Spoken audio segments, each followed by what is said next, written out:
Hey everybody, welcome to Home Life 365. We have survived Thanksgiving and now it's time for me to start getting some things back in the freezer for dinners to simplify life between now and Christmas. Today I'm going to be making twice baked potatoes for the freezer that will be baked the second time when you're ready to serve them. And I thought I'd bring you along to join me.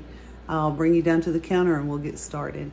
To get started with my potatoes, I have 6 medium size, here they are in my hand. I have 4 medium size and I have 2 smaller ones, you can see here. And I have scrubbed these very well. And these are just russet potatoes, but you could use Idaho potatoes or whatever you have on hand that you like. Any type of potato you like baked, you'll like for twice baked, so use what you like, what you have. And this recipe is not going to be full of measurements because it's mostly going to be by taste. I'm just going to show you the process. So to get started, like I said, I have scrubbed these potatoes because these skins are meant to be eaten. And I am going to just poke holes in the potatoes and I'm going to put them in the microwave. So I just want to poke several holes in each potato. If you don't do that when you microwave them, they'll blow up. Then you'll be cleaning potato out of your microwave for days. So I'll just finish these up. I'm going to pop them in the microwave for about 3 minutes and then I'll turn them over and microwave them for another 3 minutes and then test them to see if they're done. And I'll be right back with you. While my potatoes are cooking in the microwave, I'm going to gather all of my stuff together. I need salt and pepper. I'm going to use a little bit of nutmeg. I've got green onions. I've got some leftover bacon that I've crumbled up into pieces. That's probably about 5 or 6 slices of bacon that I've crumbled. I'm going to cut up my green onions. And here's a tip for you. If you have kitchen scissors that are sharp, you can quickly and easily cut green onions right into a bowl.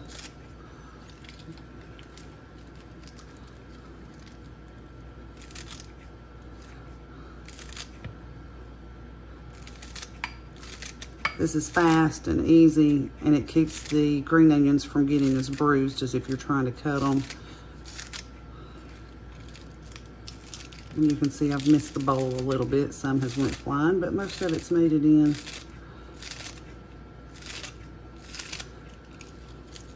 These are just regular scissors. I actually got these on Amazon. They're Amazon Basics. You can use whatever scissors for kitchen scissors. As long as you wash them and keep them in the kitchen and only use them for the kitchen, then they're kitchen scissors. So there's enough green onion cut up. Okay, I'm back and I have gotten my potatoes out of the microwave. And for these 6 potatoes in my microwave, it took 9 minutes and I flipped them over every 3 minutes and then tested them with a fork to make sure they were done. Your time may vary depending on the strength of your microwave and the size of your potatoes. So just keep an eye on them. Every 3 minutes, check them and make sure they're soft all the way through. Mine are, and I let them set for about 10 minutes to cool so that I could handle them. So they're still hot, but they're not as hot. So all I want to do is cut each of these potatoes in half.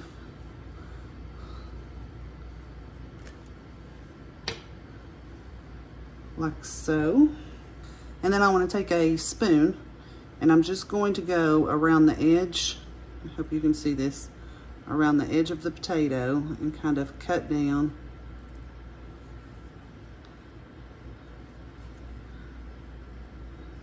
And these may still be very hot, so be careful.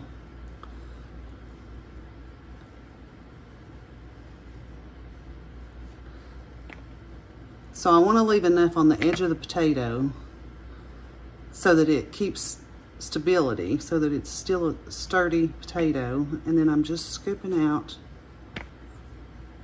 the insides.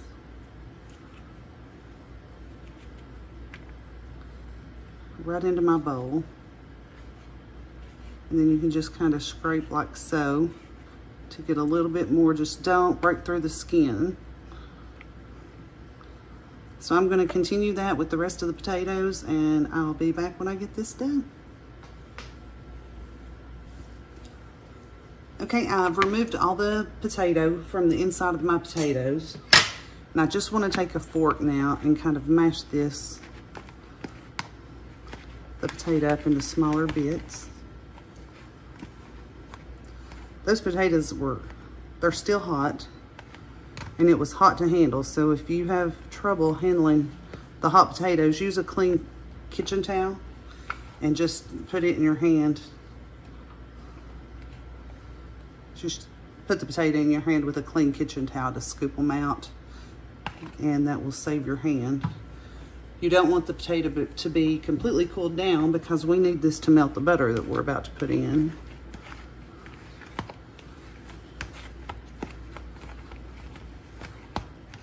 So just a good mash. I'm gonna add a half a stick of salted butter, and I'm gonna cut it in smaller pieces so it'll melt easier.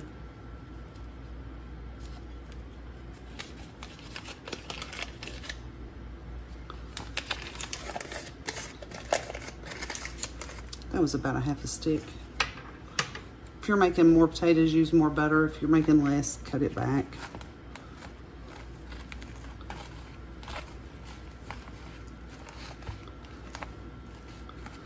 Just gonna get this mixed in a little bit so the butter starts to melt.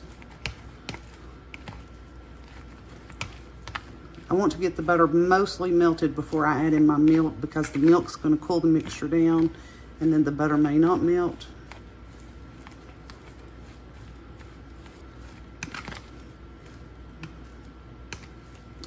That looks like most of the butter is melted pretty well. Now I'm going to use a couple of splashes of milk. This is just plain whole milk.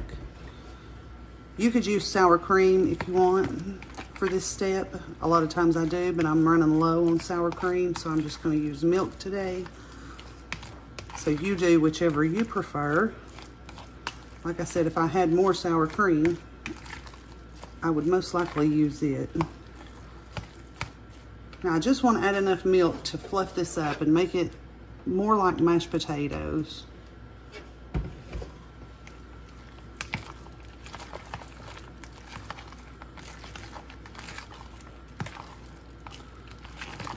All right, that looks good. That was 2 good splashes of milk. Now I want to add in salt and pepper. I'm going to add a fair amount of salt there, because mashed potatoes can be rather plain if they're unsalted. I'm going to add some black pepper in. And I use nutmeg in my twice baked potatoes. I always have. If you don't like nutmeg, or if you don't have it, this is optional. You don't have to put it in at all.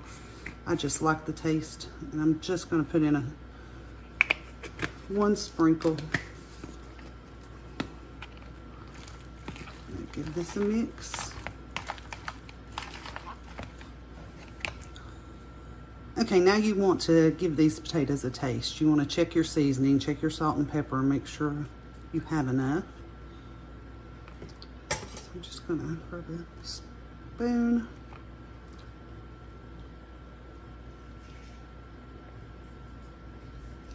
And I need a little bit more salt, and I think a little more pepper as well.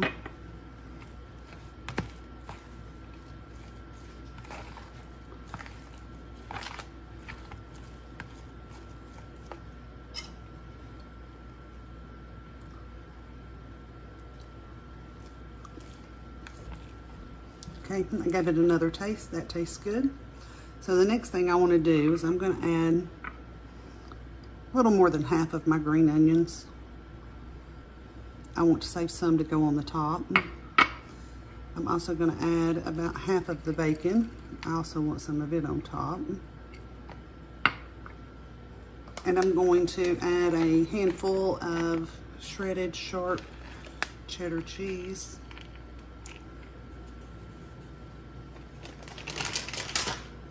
And this is just like everything else, kind of do it to taste. I put that amount of bacon in because that's what I had left over.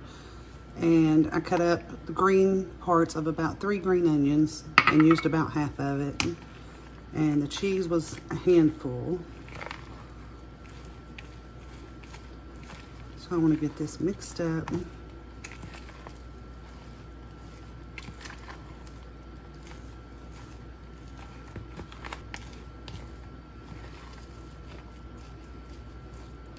Now, we like a lot of cheese, and I can already tell that's probably not enough, so I'm going to add another small handful of cheese.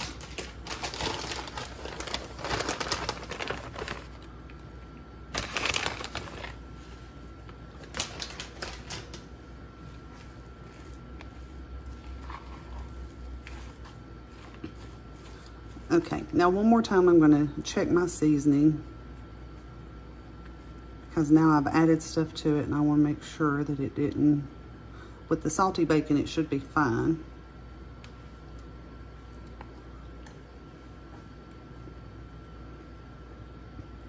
Okay, I think that tastes really good. So I just got a clean spoon. And all I have to do now is fill these potato shells with this mixture. So I'm just going to spoon it in.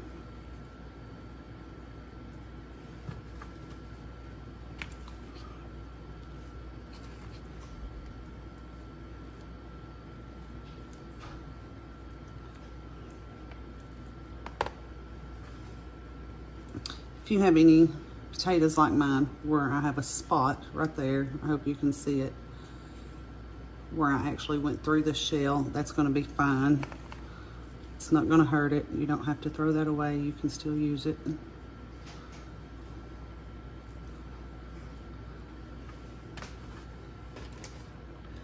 Okay, so I have all of my potatoes filled and on a cookie sheet so they can go in the oven.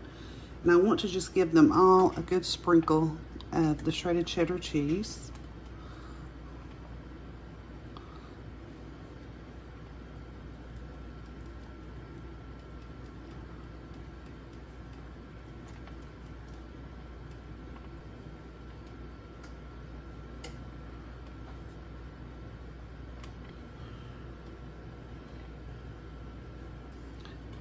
And the half of the green onions and bacon that I saved, I'm just going to give a sprinkle over the top.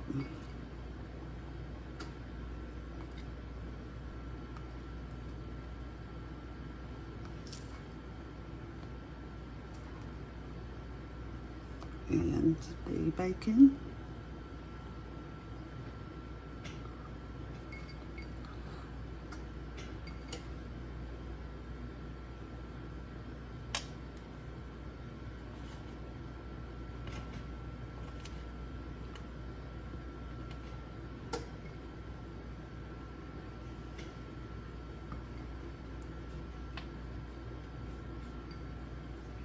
Okay, so I've got my bacon and cheese and green onions on the top. The next thing I want to do is just pop these in a 350-degree oven, and I'm going to bake them for about 5 to 10 minutes. And the only reason I'm baking them right now is I want the cheese to melt so that the onions and the bacon sticks to the potatoes so it doesn't fall off in the freezer. So I'll be back with you when I get them out. Okay, I'm back, and I've pulled the potatoes out of the oven. They were only in for about 5 minutes. All I wanted was for the cheese to start to melt so that the green onion and the bacon will stick to the potatoes. The next thing I want to do is I'm going to let this pan cool completely, and it's not very hot because the potatoes had already started cooling down while I was mixing them, and I added the cold milk, so that wasn't very hot. And I only had them in the oven, like I said, for about 5 minutes just to melt the cheese. So it won't take very long for these to cool. Once they get cooled down, I'm going to take the whole pan and I'm going to put it in the freezer. And I will leave it in the freezer probably for about an hour. And once I get them out, I will package these up, 2 to a bag in sandwich bags. And then I will put those in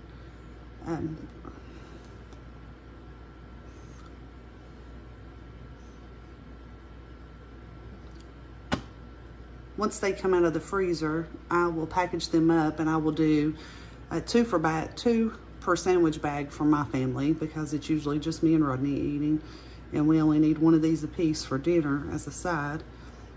So I'll do 2 per sandwich bag, and then I will put all of the sandwich bags, since they'll be partially frozen, I'll be able to stack them. And I'll put all of those in a gallon-sized freezer bag that I'll store in the freezer. So I'll be... All right, everybody, we are back, and I just got the potatoes out of the freezer. They were in there for, it's probably an hour or an hour and a half, and they are fairly well froze and stuck to the pan. So all I want to do now is I'm going to put the potatoes in Ziploc sandwich bags. You could use freezer containers or whatever you want to do to keep them in your freezer. The reason I froze these is because now I can put them into the bags and they won't stick together, and the bacon and onions won't fall off. So I'm going to put these 2 to a bag. And I'm just using regular sandwich bags. These are not freezer bags. And the reason is I'm going to put all of them into a gallon-sized freezer bag once I get them paired up. So I'm going to try to match similar sizes. So I'm going to take this one and this one.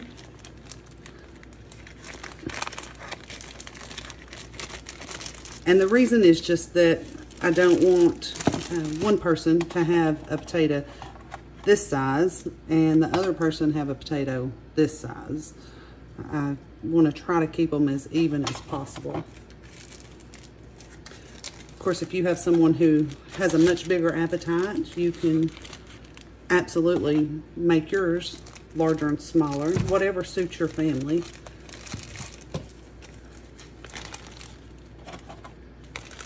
I'm just getting all these together.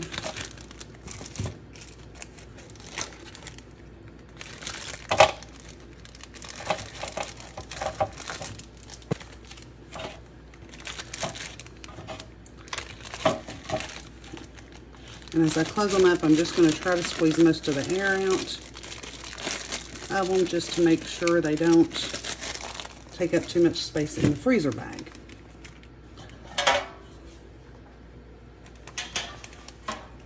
I have my freezer bag, and I have written on it what it is and the date that I made it. Always a good idea to label your food that you're putting in the freezer. And I'm just going to put these in.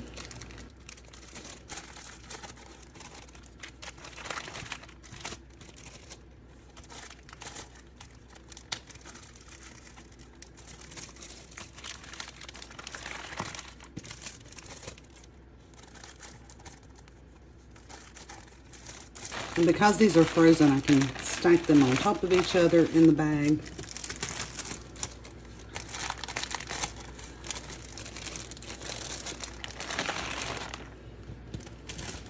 So for us, this is 6 different nights that we can have twice baked potatoes ready in the freezer. So all we have to do is heat them up and eat them.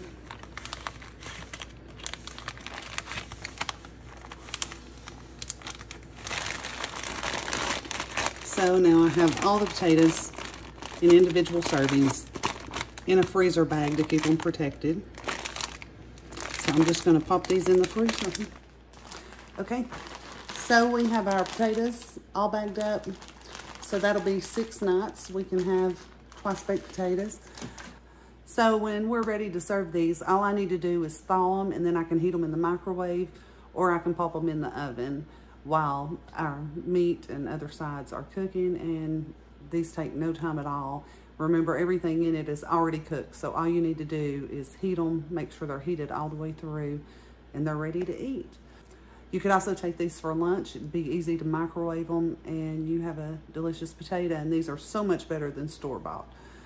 They're absolutely worth the time, and the great thing about them is I made 6, but you could make 12 or however many you wanted to make to keep in the freezer. They should keep easily for 3 months. So if you know someone who likes to meal prep and keep things in the freezer that are easy to grab and heat up, be sure and share this video with them. And until next time, I hope you have a blessed day.